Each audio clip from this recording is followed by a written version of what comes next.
When I was admitted to the hospital after a sudden health scare, I thought my wife would be my support system, the one holding things together until I got back on my feet. Instead, she used my absence as an opportunity to betray me in the cruelest way possible. From the sterile walls of my hospital room, I trusted her to manage the home we had built together. But the reality was far from what I imagined. While I lay in pain and worry, she was busy moving another man into our house. Neighbors later told me they saw him carrying bags inside as if he belonged there. My wife not only allowed it, but she went as far as throwing out many of my personal belongings to make space for him. The thought of my clothes, books, and even keepsakes being tossed aside like trash while I was hooked to hospital machines left me sick to my stomach. I found out the truth when a close friend came to visit me.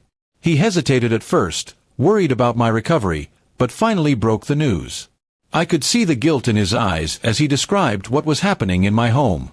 At first, I didn't want to believe him. My heart refused to accept that the woman I had trusted most could sink so low. But denial quickly turned to anger, and that anger gave me strength. I focused on my recovery with a new fire inside me. Every test, every pill, every slow step toward healing was driven by the thought of reclaiming my dignity. I didn't tell my wife that I knew. Instead, I pretended to be grateful for her occasional visits, even though they were fewer and colder than before.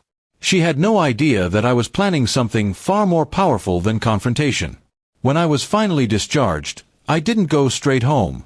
Instead, I went to stay at my brother's place for a few days. From there, I started gathering evidence. Friends helped me collect photos and reports of the man living in my house, of my things left out on the curb, and of my wife's bold betrayal. Every piece of proof gave me a clearer picture of how to strike back. My first step was with the bank. Since most of our assets were in my name, I quietly froze accounts she had access to. The money she thought she could live freely on was suddenly out of her reach. Then, I spoke to a lawyer, handing over the evidence I had collected. It didn't take long for the lawyer to see that the case was firmly in my favor. The next move was personal. I walked into my own house unannounced one evening. The look on her face when she saw me standing in the doorway was worth every ounce of pain I had endured in the hospital. Her lover, sitting comfortably on my couch, quickly stood up, unsure of what to do. I didn't shout, I didn't argue. I simply told them both that their time in my house was over. She tried to laugh it off, saying I was being dramatic. But when I handed her the legal notice of divorce and eviction papers, her confidence cracked. I told her I had already removed her access to the bank accounts and credit cards. Everything she thought she could enjoy while betraying me was slipping away right before her eyes.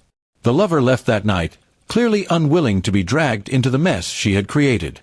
My wife, or rather soon-to-be ex-wife, begged me to reconsider, claiming she had made a mistake.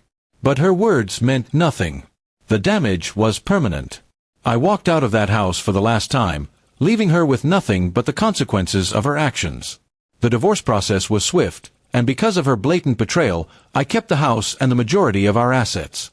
She walked away with almost nothing, forced to start over without the security she once mocked. It was poetic justice. She had thrown out my belongings, but in the end, it was her life that was discarded. For me, the road forward wasn't easy. Betrayal cuts deep, and trust is hard to rebuild. But there was peace in knowing that I didn't let her cruelty break me. Instead, I turned my pain into power and reclaimed my life on my own terms. Friends and neighbors who had once pitied me now looked at me with respect. They saw how I had handled the situation with dignity, using wisdom instead of rage. I didn't let my emotions lead me to destruction. I let them fuel a plan that ended in true justice. In the quiet of my new life, I sometimes remember the hospital bed where this all began. What felt like the lowest point of my life became the foundation for something stronger. My wife's betrayal nearly destroyed me, but it also freed me from someone who never truly valued me. Revenge, I realized, wasn't about shouting, fighting, or even hurting her the way she hurt me.